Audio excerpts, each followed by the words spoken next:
Estimadas amigas y amigos, bienvenidos a esta nueva edición del programa Lo que usted debe saber sobre el nuevo Código Procesal Penal en el Perú, que se transmite desde la Sala Penal Especial de la Corte Suprema. Soy Jorge Luis Salas Arenas, juez que preside esta sala, y contamos hoy con la presencia aquí en Justicia TV, el canal de los jueces del Perú, con el apoyo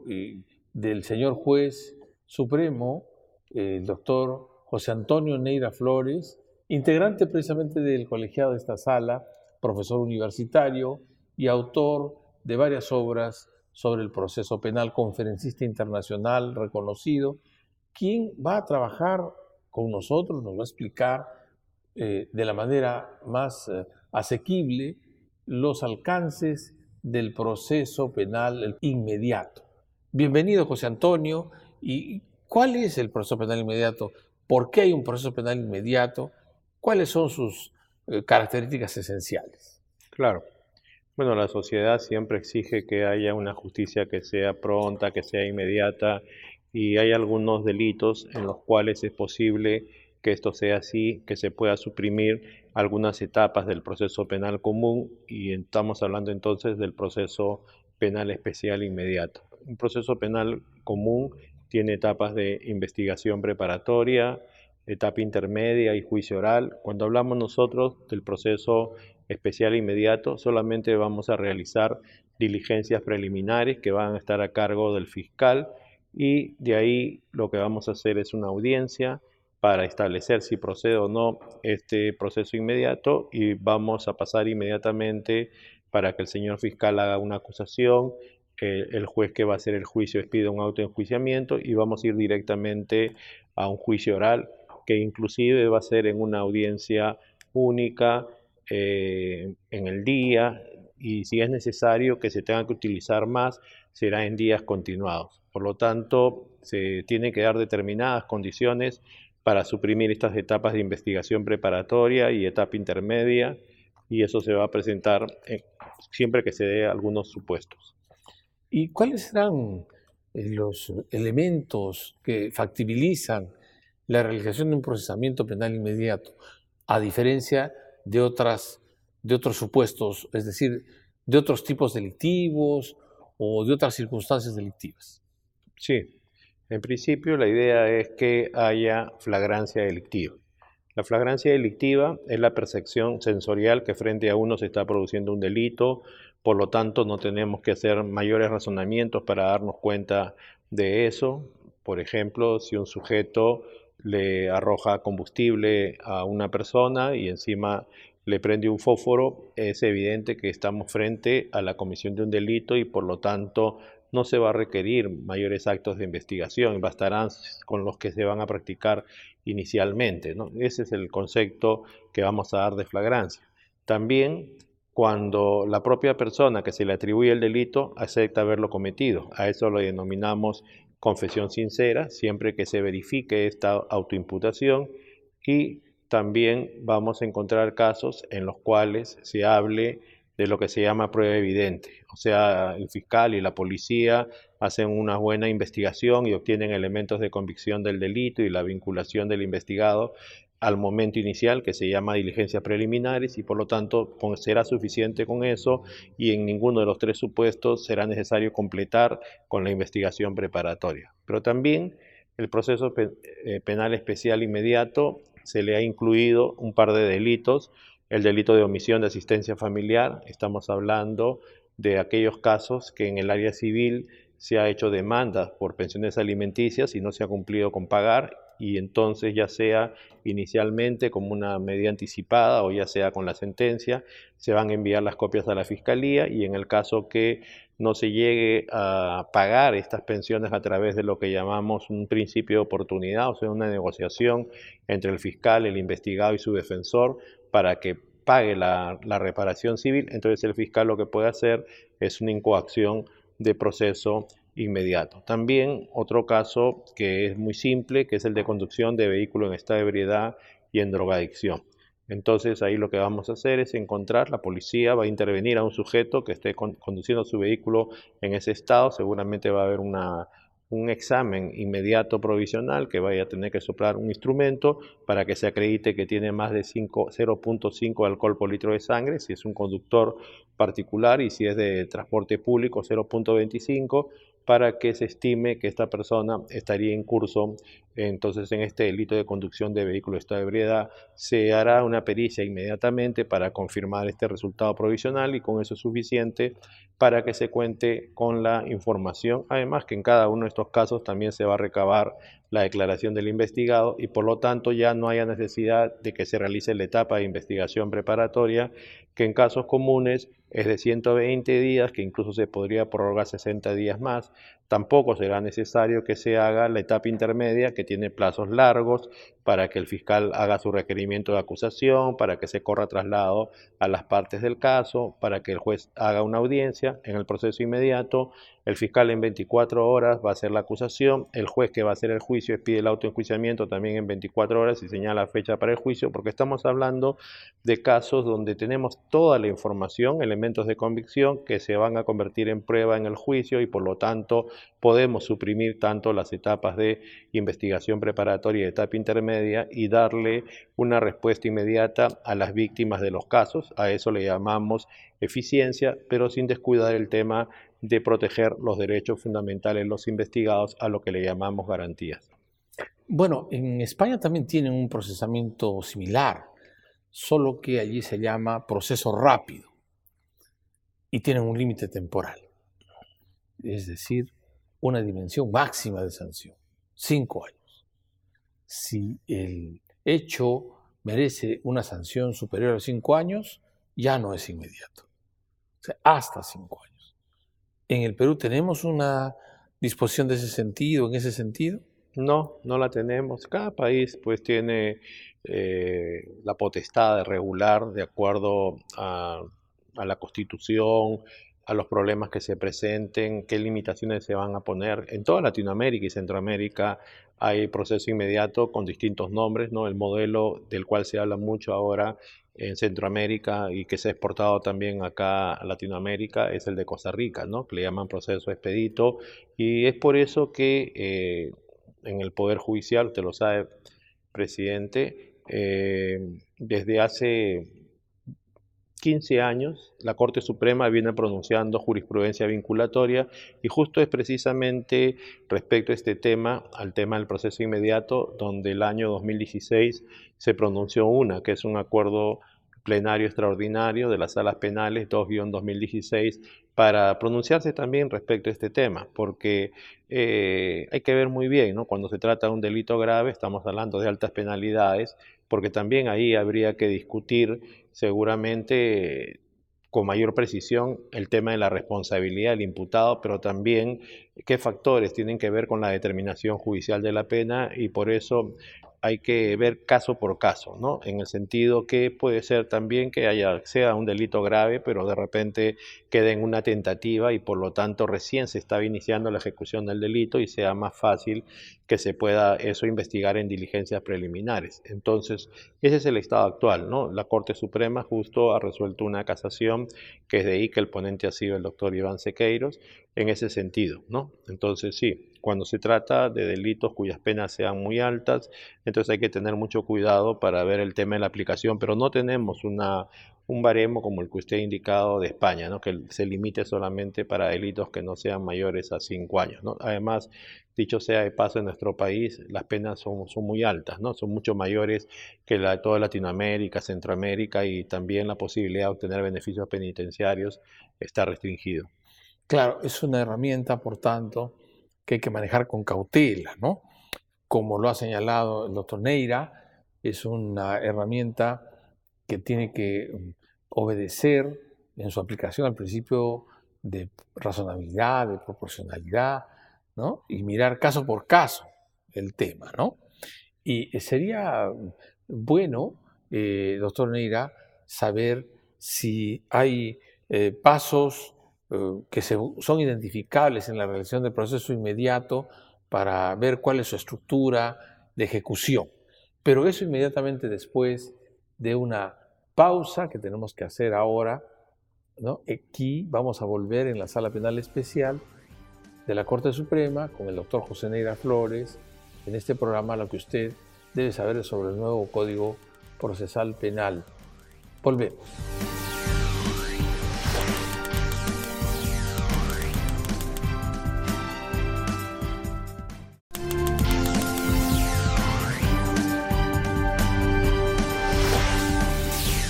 Volvemos en el programa lo que usted debe saber sobre el nuevo Código Procesal Penal.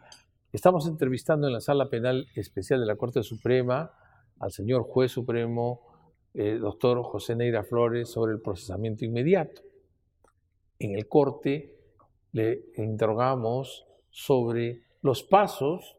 que se han de seguir en esta clase de proceso especial que está destinado a manejar las causas sencillas, es decir, las causas que no requieren, porque ya está acumulada, como nos ha enseñado hoy, nos ha transmitido hoy, está acumulada la prueba esencial. ¿Cuáles son estos pasos, doctor Ney? Claro. Bueno, en primer lugar es el fiscal el que tiene que dirigir las diligencias preliminares, va a trabajar con la policía y sobre esa base va a estimar los supuestos que estábamos indicando, de flagrancia, el caso de confesión o también cuando se trate de prueba evidente o los otros dos supuestos que señalábamos de omisión de asistencia familiar o conducción de vehículo de estado de ebriedad. Cuando esto sea así, lo que el fiscal va a hacer normalmente es formalizar la investigación preparatoria porque se va a iniciar esta etapa. Acá se va a prescindir de eso porque la idea es que esto vaya de frente al juicio y por lo tanto lo que va a hacer es se llama un requerimiento de proceso de incoacción de este proceso inmediato, o sea, un pedido que le va a hacer al juez y entonces lo que va a pasar es que el juez va a controlar la admisibilidad de ese requerimiento que previamente a la audiencia que se va a convocar se va a correr traslado al imputado, a su defensor, para que tomen conocimiento de lo que se va a discutir en la audiencia. También, en algunos casos penales, es posible que el agraviado quiera participar, o sea, puede convertirse en lo que se llama actor civil para tener una mejor presencia dentro del proceso penal y pueda impugnar las resoluciones judiciales, pueda aportar pruebas, en fin, y puede solicitar también su constitución en esta audiencia de incoacción que va a haber sobre el proceso inmediato. También es posible que haya corresponsables civilmente, estamos hablando de lo que se llama el tercero civilmente responsable, por ejemplo, cuando se produce un atropello y el vehículo es de una persona diferente, el papá le presta al hijo, entonces lo que va a pasar es que ambos solidariamente van a responder civilmente y se puede trabar embargo sobre ese vehículo para asegurar el probable pago de la reparación civil. Entonces, por eso también es posible que en esta audiencia sea incorporado como tercero civilmente responsable y por lo tanto tendría derecho a presentarse a la audiencia y a defenderse, porque podría ser que haya sido sin su consentimiento, que el vehículo haya sido sacado del inmueble y por lo tanto no tendría por qué tener tal calidad. Entonces, en este requerimiento de incoacción va a llegar el día de la audiencia, se entiende que es posible que en los casos de flagrancia esté detenida la persona y por lo tanto se va a citar a una audiencia que no debe ser más allá de las 48 horas y entonces lo que va a pasar en la audiencia es que se va a producir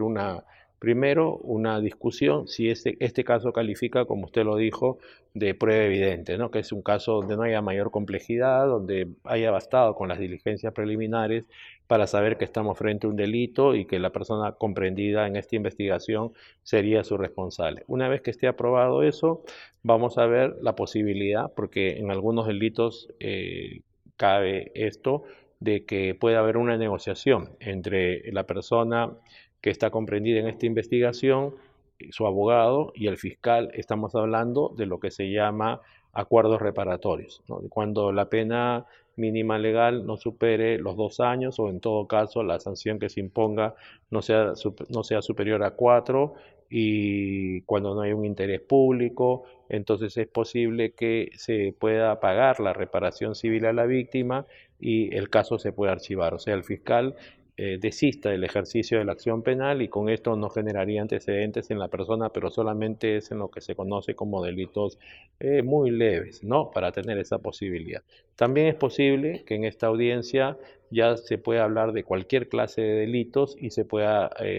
utilizar lo que se denomina fórmula de simplificación procesal penal, que es una terminación anticipada del proceso. En la terminación anticipada del proceso, lo que va a ocurrir es que el imputado va a aceptar ser responsable y está comprobado que eso sea así, entonces se va a negociar fiscal, imputado, defensor, y en vez de que le impongan la pena que le correspondería sin haber contribuido a que se esclarezca este hecho, por ejemplo, si es un caso de robo con agravantes, 188, 189 del Código Penal, la pena es de 12 a 20 años. En este caso, la rebaja que se le haría sería una sexta parte. O sea, 12 años menos 2 serían 10 años de pena privativa y libertad. Y así la Fiscalía evitaría hacer investigación preparatoria, hacer etapa intermedia, hacer juicio, evitar recurso de apelación. Tendría más tiempo para poder investigar otra clase de asuntos, atender otras audiencias y no habría ninguna impunidad. La rebaja sería de una sexta parte por acogerse al tema de la terminación anticipada del proceso. También es posible que hayan algunos casos en los cuales la misma persona que se le atribuye un delito preliminarmente acepte los hechos, está con su abogado, eso también se llama confesión, se le llama sincera y por lo tanto esté verificado y también eso puede abonar a favor de esta persona imputada que en esta audiencia de incoacción se está acogiendo a lo que se llama terminación anticipada. Repito, no es impunidad, igual va a haber una sentencia que lo condene, pero va a tomar en cuenta en primer lugar esta renuncia a las otras etapas del proceso, pero también si él quiere contribuir con mucha información, porque eso se podría acumular a la rebaja anterior y podríamos lograr que se le rebaje hasta un tercio de la pena que he indicado. ¿Por qué ocurriría esto? Porque no es muy sencillo que la policía y la fiscalía pueda obtener los elementos de convicción de un delito y la responsabilidad del investigado y esta contribución haría que él merezca un incentivo por esta colaboración y por lo tanto estoy de acuerdo en que se mantenga el tema de la terminación anticipada y repito,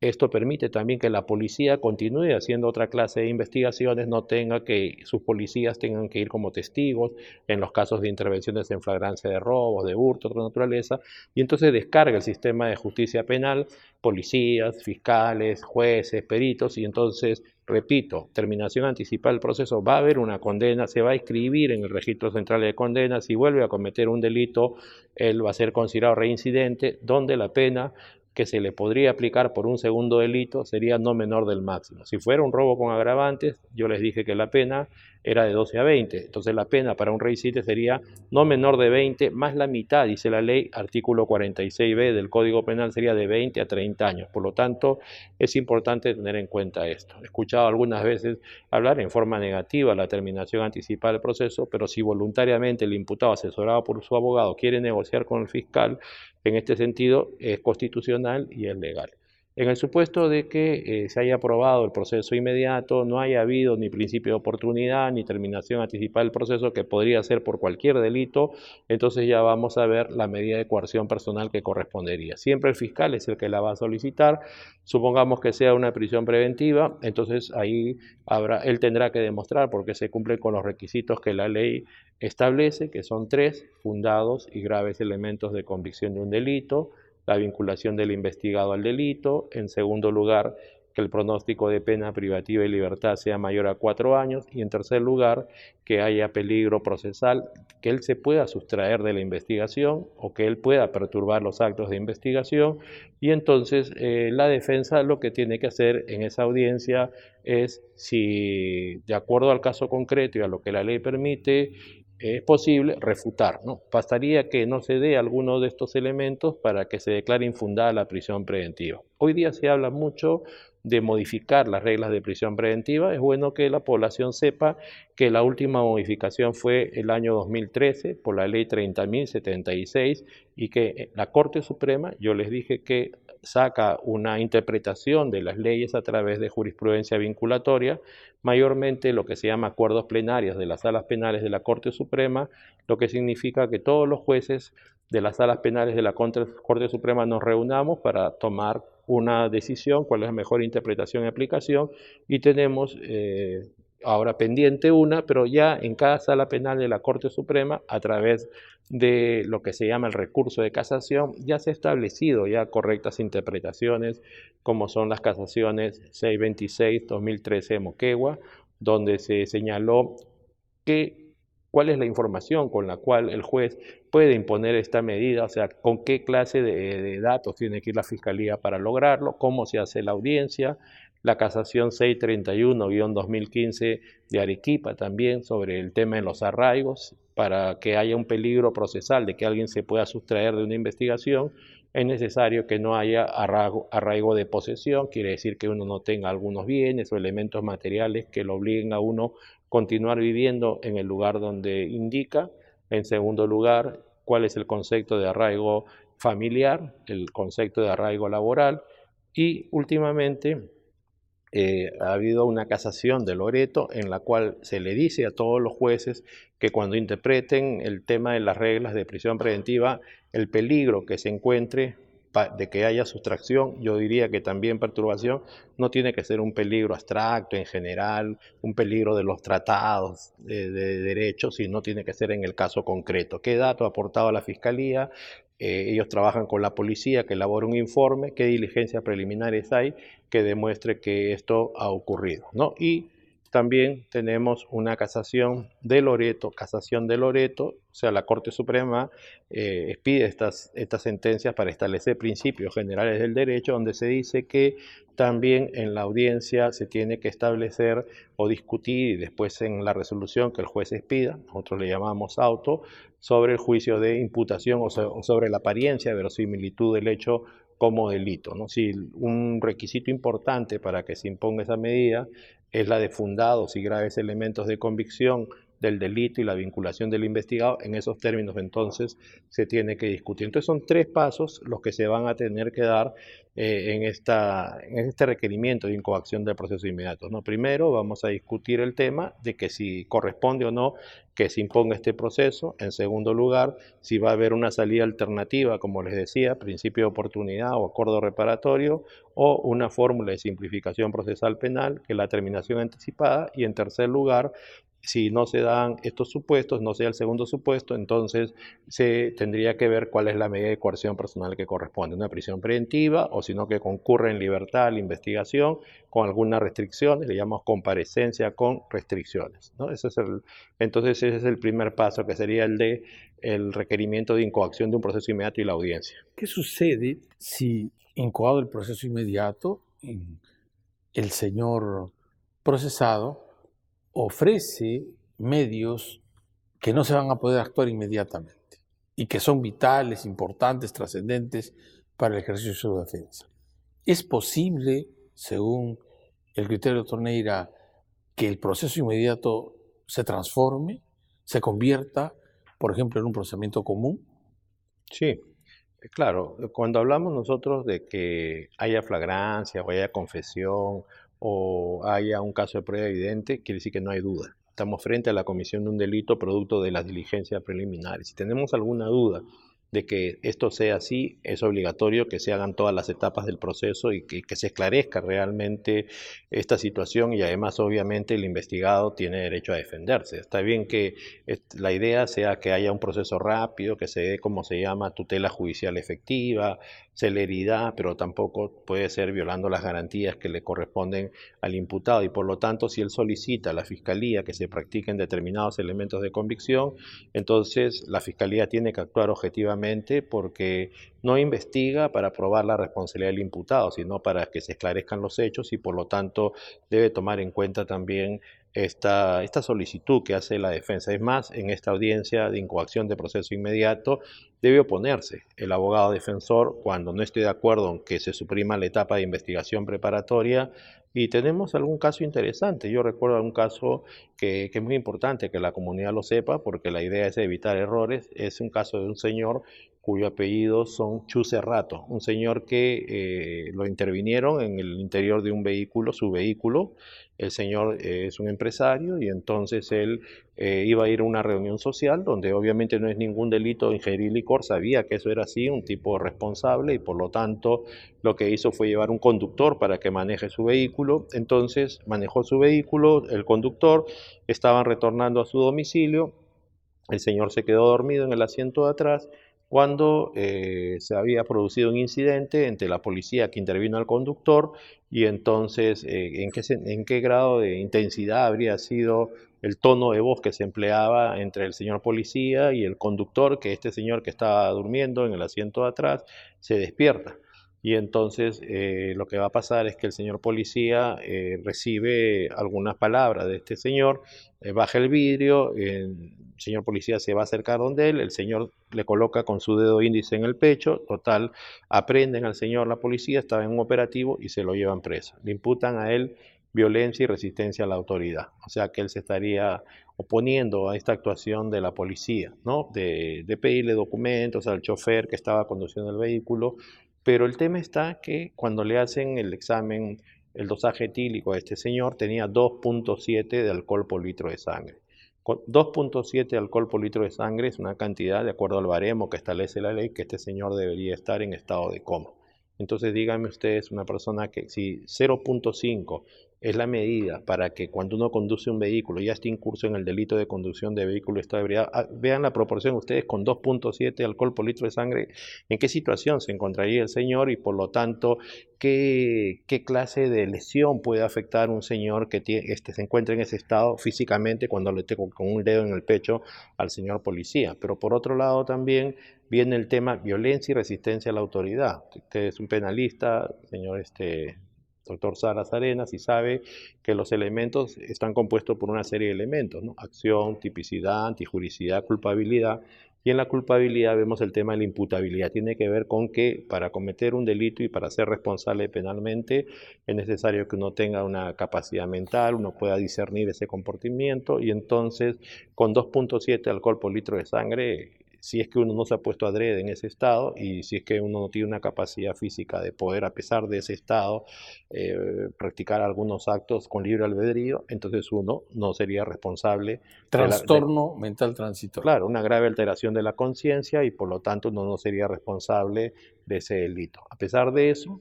se fue a una audiencia de proceso inmediato. El asunto fue que la fiscalía propuso esto, el señor fue con varios abogados, porque esto es público, cualquiera entra a los medios y ve, creo que tenía 3 abogados en la audiencia. Conclusión, terminó el caso con una terminación anticipada del proceso. O sea, era 4 años y 8 meses de pena privativa de libertad que le impusieron, no plantearon ninguna apelación, quedó, nosotros decimos, cosa juzgada y él tendría que estar preso 4 años y 8 meses. El asunto está en que después seguramente consultó con otros abogados, se dieron cuenta de que había una violación a la Constitución, a los principios del Código Penal, nosotros decimos de lesividad, decimos al principio de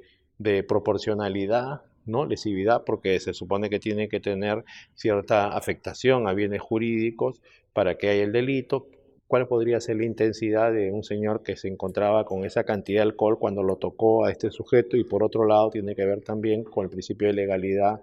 penal, o sea que no se le puede procesar a nadie ni condenar por un comportamiento que no cumpla con todos los elementos del delito. Entonces el señor planteó un habeas corpus, se declaró fundado el habeas corpus tiene que ver con proteger su libertad individual cuando haya una afectación, en este caso al debido proceso penal, y entonces apelaron y en la segunda instancia se revocó y se declaró infundado. Esto está en el Tribunal Constitucional, o sea, yo estoy de acuerdo con el proceso penal especial inmediato. Estoy de acuerdo que hay eficiencia, pero también tiene que haber garantías. Entonces yo me pregunto, en este caso, en la desesperación de hacer un proceso rápido, ¿quién es la víctima? ¿La víctima es el señor policía de violencia y resistencia a la autoridad o la víctima hoy día es el señor Chu Cerrato que tiene una orden de captura y que el día que lo detengan lo van a internar en un penal? Entonces hay que tener cuidado también, ¿no? Hablamos mucho en el proceso penal de que debe haber un equilibrio siempre entre garantías y eficiencia, y repito, es que se protejan los derechos fundamentales de la persona que esté investigada, tanto en el tema penal como procesal penal, pero también que no haya impunidad, que haya una respuesta a la víctima, a la sociedad, y esos son los puntos en que debe converger esta justicia penal, que con el código ya tiene 13 años en el país, y por lo tanto el proceso penal especial debe ir en ese sentido. Por eso es que la Corte Suprema pronunció este acuerdo plenario penal extraordinario 2-2016 para que se interprete de una manera mejor las reglas sobre proceso penal especial inmediato, y por lo tanto la reforma que se hizo a través del decreto legislativo 1194 para decirle a los señores fiscales que cuando se den las causales de proceso inmediato, el fiscal deberá requerir el proceso inmediato, cambio, porque antes se decía podrá, sea pues muy rigurosamente, y los jueces nos encarguemos de hacer el control que corresponde, y también los abogados defensores. Bueno, muchas gracias, doctor Neira, por su intervención cargada de información sobre este tan polémico tema, que todavía seguramente dará que hablar, porque hay, al parecer, algunas precisiones que hacer. Sin embargo, no hay que desmerecer la importancia que tiene para el país la eficacia, pero al mismo tiempo la garantía. Amigas y amigos, hoy termina este programa de lo que usted debe saber sobre el Código Procesal Penal.